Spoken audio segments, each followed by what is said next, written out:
அன்பான நியோமேக்ஸ் முதலீட்டாளர்கள் அனைவருக்கும் சுந்தர் தியாகராஜனின் அன்பான வணக்கங்களை தெரிவித்துக் கொள்கிறேன். தோழர்களே, இந்த பதிவானது குறிப்பாக நிறுவனத்தில் எஸ்ஹெச் மற்றும் டிஹெச்ஆக இருந்தவர்களுக்கான பதிவு. தற்போதைய சூழ்நிலையில் நிறுவனம் முடக்கப்பட்டு பேரலைஸ் ஆகியிருக்கும் இந்த சூழலில் மிகவும் சிரமப்படுபவர்கள் உண்மையிலேயே என் மனசாட்சியை தொட்டு சொல்கிறேன், எஸ்ஹெச் அண்ட் டிஹெச் தான். இதில் எந்த மாற்று கருத்தும் இல்லை. ஆனால் தற்பொழுது எங்களுக்கு வரும் நிறைய தகவல்களானது கொஞ்சம் அச்சுறுத்துவதாக உள்ளது. அது என்னவெனில், நீங்கள் எஸ்ஹெச் அண்ட் டிஹெச் தான் நீங்கள் பணத்தை வாங்கியிருக்கிறீங்க. ஸோ அதனால் நீங்கள் தான் உங்களை தான் கேட்பாங்க முதலீட்டாளர்கள். உங்களை நம்பி தான் போட்டோம். ஏன்னா நீங்களும் அப்படி தான் சொல்லி வாங்கியிருப்பீங்க. நாம் பொறுப்புன்னு சொல்லி தான் வாங்கியிருப்பீங்க. சிலர் எழுதிலாம் கொடுத்துருக்குறீங்க, இது பத்திரம்லாம் எழுதி கொடுத்துருக்கீங்க, சிலர் செக்கு கொடுத்துருக்குறீங்க.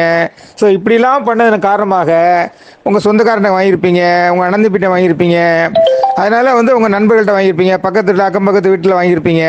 ஸோ அவங்களாம் நிச்சயமாக உங்களை தான் கேட்பாங்க. அவங்கள சொல்லியும் குற்றம் இல்லை, கேட்குற அவங்கள சொல்லியும் குற்றம் இல்லை, உங்களை சொல்லியும் குற்றம் இல்லை. நீங்கள் வாங்கி நீங்கள் உங்கள் பாக்கெட்டில் வைக்கல, நீங்கள் நிறுவனத்தை தான் கொடுத்துருக்கீங்கிறது எந்த மாற்று கருத்தும் கிடையாது.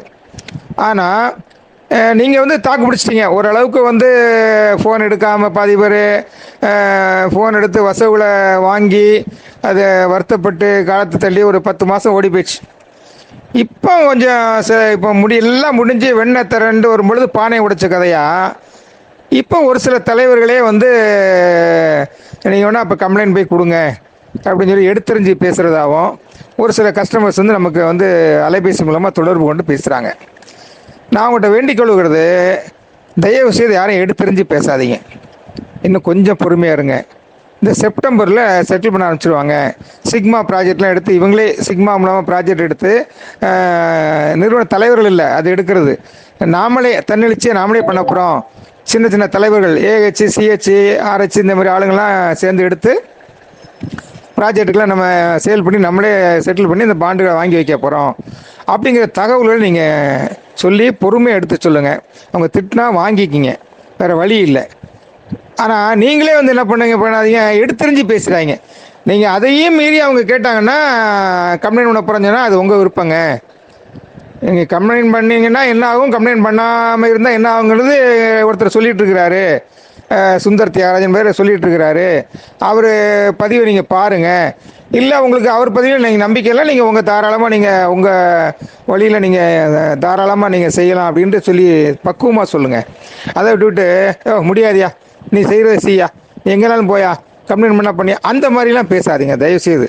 அவங்களே நொந்து போயிருக்காங்க, முதலீட்டாளர் நொந்து போயிருக்காங்க. அந்த கோபத்தின் வெளிப்பாட்டில் அவங்க ஏதாவது பேசுவாங்க. நீங்களும் கோவப்பட்டு எதிர்கோவப்பட்டீங்கன்னா அதனால தான் இந்த பிரச்சனையே வந்தது. முதல் கம்ப்ளைண்ட்டே அப்படி தான் போச்சு. ஸோ அந்த மாதிரி செய்யாதீங்க தோழர்களே, உங்களை என்னுடைய பணிவான வேண்டுகோள்.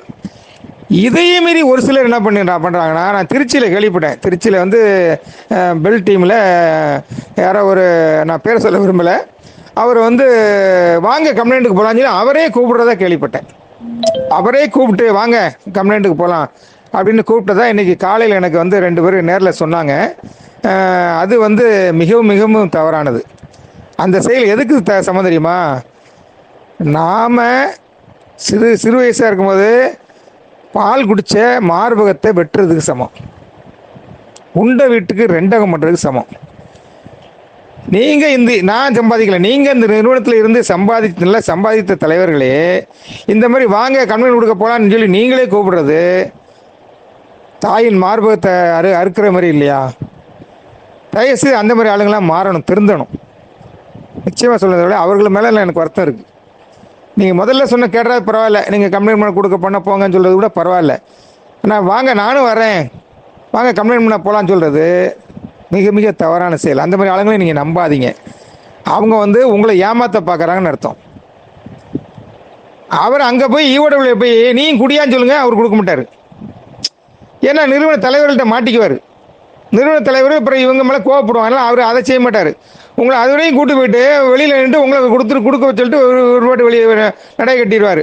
ஏன்னா நீங்கள் அதுக்கப்புறம் கம்ப்ளைண்ட் கொடுத்தீங்கன்னா இவரை கேட்க மாட்டீங்களா? நீங்கள் இப்போ அப்படி தான் நிறைய பேர் பண்ணிகிட்டு இருக்காங்க, நிறைய பேர். அதுக்காகவே சிலர் சங்கம் அமைச்சு கூட சிலர் பண்ணிகிட்டு இருக்காங்க. தன் மக்கள் தன்னிட்ட கேட்டக்கூடாது அப்படிங்கிறதுக்காகவே சங்கத்தை அமைச்சு விட்டு நிறுவனத்தை எதிர்த்து போராட்டமெல்லாம் போராடிட்டு இருக்காங்க. ஸோ இந்த மாதிரி தலைவர்கள் எல்லாம் வந்து நிச்சயமாக வந்து தயவுசெய்து மாறுங்க. நன்றி விசுவாசம்லாம் கொஞ்சம் வேணுங்க. நன்றி விசுவாசம் வேணும். நாயை விட நம்ம கேவலமாக போயிட்டோமா? 6 அறிவு நமக்கு இருக்குது, 5 அறிவு உள்ள நாய்க்கு நன்றி விசுவாசம் இருக்குது. நமக்கு நன்றி விசுவாசம் இல்லாமல் இந்த மாதிரிலாம் பண்ணாதீங்க தோழர்களே.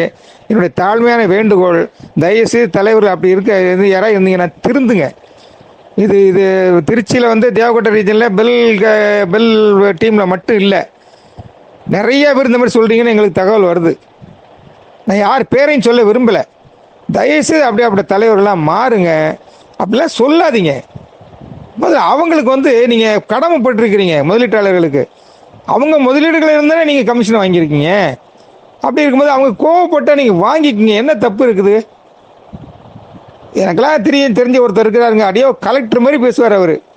அவர் எல்லாத்தையும் வாங்கிட்டு போட்டு அவர் என்ன சொல்லிட்டு தெரியாது தெரியுமா? அவர் இப்போ நான் யாரையும் தேடி போய் நான் காசு கேட்கல. அந்த ஆள் ஒவ்வொரு வீடு வீடாக போய் ஏறி போய் காசு வாங்கிட்டு வந்த அவன் தான். அந்த ஆள் ஒரு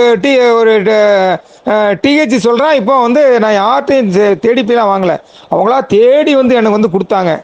தேடி வந்து முதலீடு பண்ணாங்களாம் இவர்கிட்ட.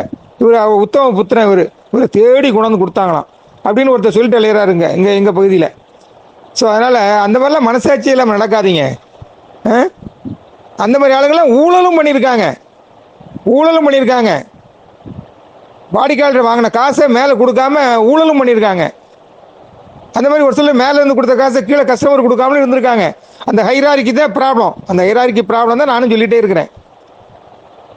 தலைவர்கள் அதெல்லாம் அந்த ஹைராரிக்கிலாம் இப்போ மாற்ற போகிறாங்க. அதில் தயவுசெய்து நிறுவனத்தை மீட்கிறதுக்கு தலைவர்கள்லாம் போராடிக்கிட்டு இருக்காங்க. ராப்போல தூக்கம் இல்லாமல். ஒருத்தர் தன் காரையே வந்து ஆஃபீஸ் மாதிரி நடமாடும் ஆஃபீஸ் மாதிரி வச்சுட்டு செயல்பட்டு இருக்காரு.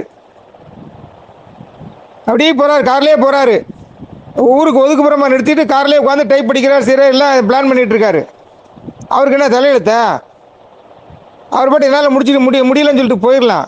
இப்படி நிறுவன தலைவர்கள் போராட்டிட்டு இருக்கும்போது குட்டி தலைவர்கள், அடிமட்ட தலைவர்கள் இந்த மாதிரி செய்வது மிகவும் தவறு என்பதை நான் சுட்டி காட்டுகிறேன். என் மாதிரி நீங்கள் கோவப்பட்டாலும் பரவாயில்ல, வருத்தப்பட்டாலும் பரவாயில்ல, நான் எப்போயும் உண்மையை உறக்க சொல்லுபவன். நன்றி தோழர்களே.